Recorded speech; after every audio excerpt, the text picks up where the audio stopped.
Hey everybody, welcome back to Sounds Like a Drum, Cadence independent media production. If you're new to the series, what we do here is talk about tone and feel and sound and things like that, busting myths, finding hacks, that sort of thing. Today, we are talking about porting tom Reso heads.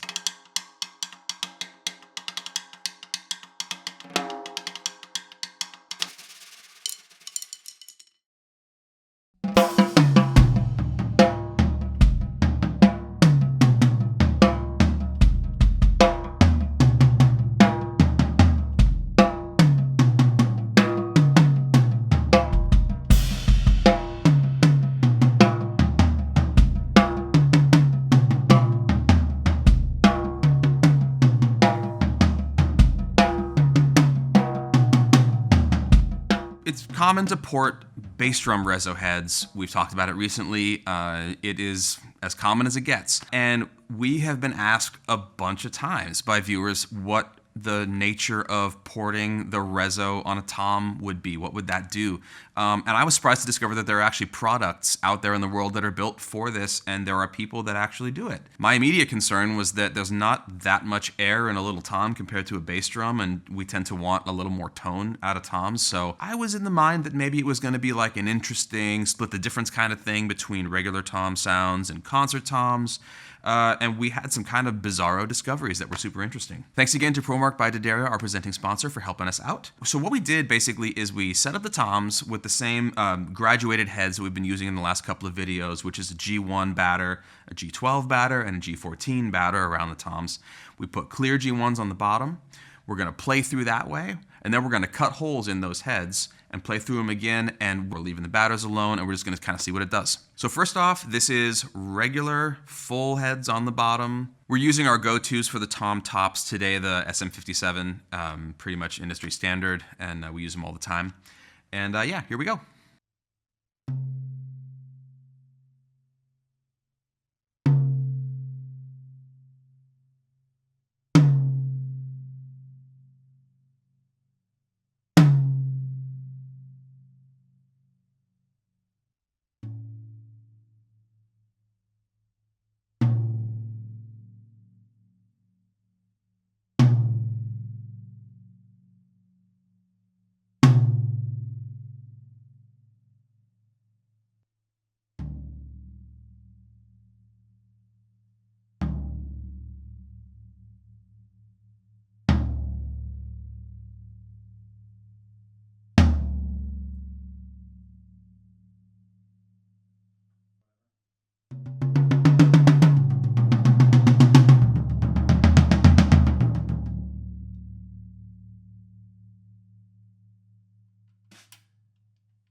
All right, they sound like toms. If anyone's watched these videos before, you're familiar with these toms. This is sort of the house kit at the studio here, and they sound lovely. It's a 10, a 12, and a 16, so the racks are a little closer together in the happy pitch range, and then it drops nicely down to the floor tom. And now we are going to get into those heads, and we're going to cut 2-inch ports in all of them. I know that some people are probably going to say, oh, you should have different port sizes between the toms.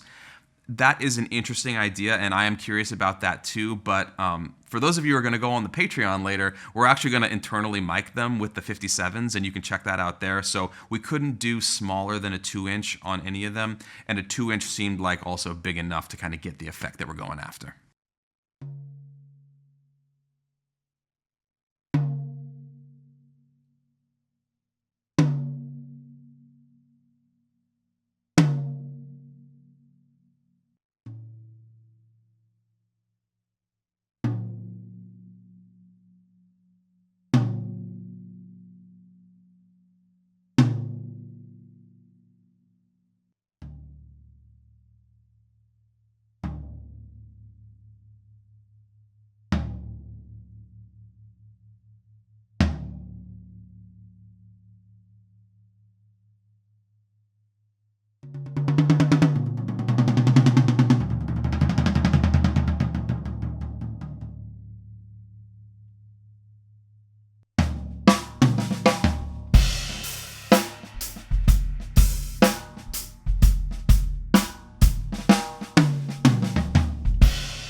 that's real different.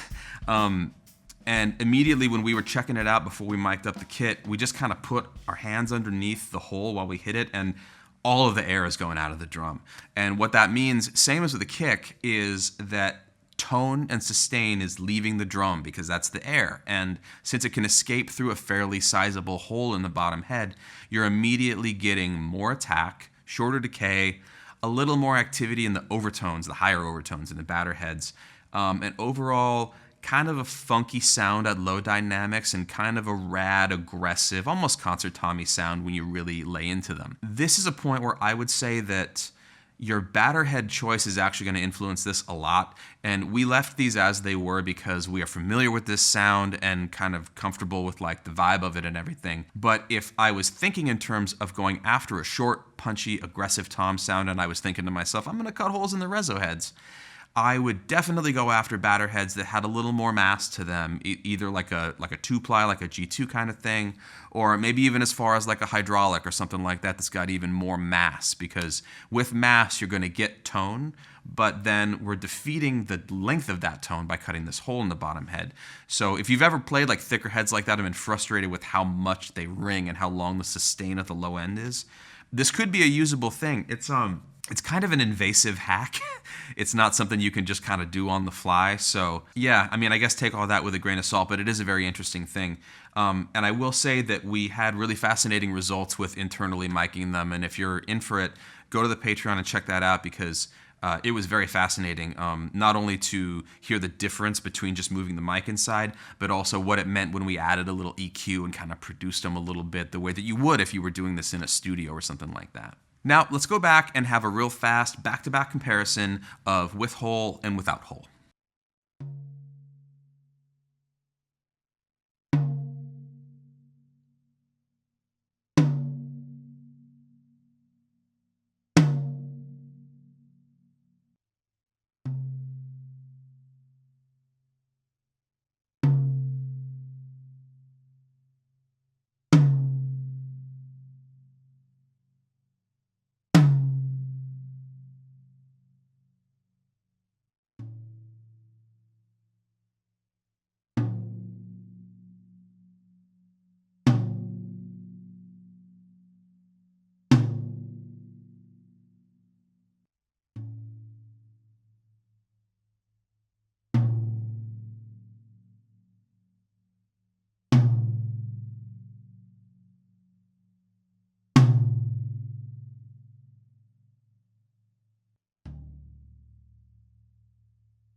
Okay, so what is this sound good for? I mean, I can see a lot of situations where it could be usable, especially with the right head combinations and a little bit of finesse in the tuning. But for sure situations where you're going to be playing a lot of really fast stuff or a lot of really aggressive stuff that is also, on the quicker side, because you're dealing with a very, very short sound.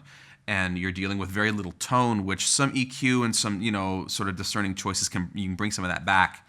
But definitely, it makes me think of, blast beat stuff, extreme metal. It makes me think of recorded sounds I've heard on, Slipknot records, things like that, where you're really just hearing cascading toms at ridiculously fast rates. But you can identify them. You can hear that it's going down multiple drums, but there's not a lot of overlap in the tone. For me, if I was getting that sound in a normal situation, I'd be dealing with muffling and head choices and things like that. But this could be a solution for situations where you maybe want to do that all the time, or most of the time, where you have some dedicated drums that are for that. One important thing to note is that since we have taken all of this air out of the situation, the sound of the drums up and down is fairly normal. I mean, they sound like drums where I'm sitting, but the off-axis sound to the side and to the front, there's almost no tone at all. It's attack only.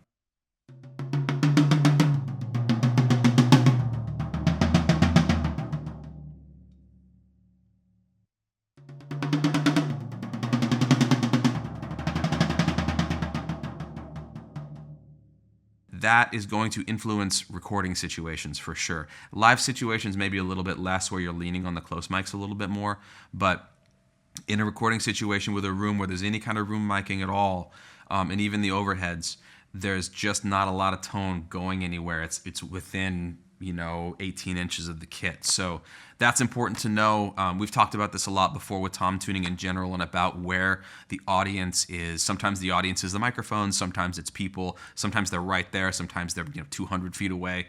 And this is definitely right here, and that's kind of it. So when you think about concert toms and things like that, a lot of those types of recordings, if you think about Hal Blaine or you think about Phil Collins or whatever, they will have dry sounds like this, but there's a lot of room reverb and stuff that's compressed in to make them sound big. And it's just a lot of levels to it to get it to be really usable and something that you might want to actually experiment with. Another thing worth mentioning about this is that tuning a head this small with a hole cut in it is pretty tricky. With a bass drum head, you've got a lot of real estate, and you're also dealing with pretty low tunings. And 9 times out of 10, you're buying a pre-cut head. If you're going to go ahead and cut Reso heads on your tom, like the 10, for instance, is almost impossible to tune the bottom head to anything resembling a pitch unless it's pretty high. And we weren't using a high, zingy, low head before, so I went after the same pitch, and it was, frankly, really difficult to get it to work because a fraction of a turn would release all the tension from one of the lugs, but then it would still sound high because you've got this node in the head that's offset that's screwing up all of those tones that are trying to work together to make a note. The 12 was a little easier. The 16 was fairly manageable because of the relative size of the hole to the head. But it still was tricky. One thing that falls out of that is that the bottom heads are not really affecting the sound of the drum very much, and we're not really hearing much from the bottom heads. They're sort of on there perfunctory as far as the sound goes, but they're really not contributing anything to the tone at all.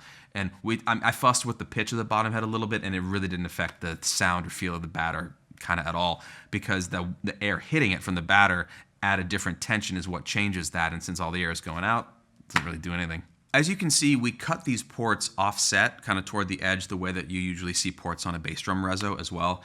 This was intentional. We didn't do center holes to compare to. We might do that in the future, but the reasoning behind this is that a center head is directly across from the strike zone on the batter head, theoretically. And believe it or not, the center of the head is actually a bit of a dead spot. The sort of tone is actually kind of offset from the center. And we wanted to make sure that we weren't just getting kind of a dead shot straight from the center of the head through to the bottom. And it would also imply a lot more force of air from the strike point straight through that hole. An offset hole is going to put you more in line with kind of the warmer area that's maybe halfway between the center and the edge of the head.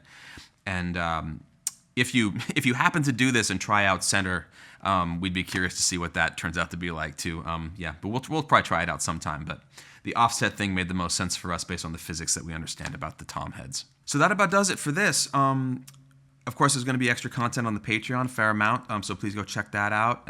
We are doing internal miking on there, which was really interesting, and I would say more usable. And so please, as always, like, comment, and subscribe, and click that little button so you get the notifications about our new episodes. We do these every Tuesday, so even if you don't get a notification, there is an episode on Tuesday every single week. Let us know if you tried this out. Let us know if it seems insane to you.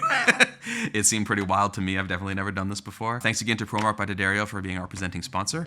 And yeah, go cut up your tom heads if you're feeling it.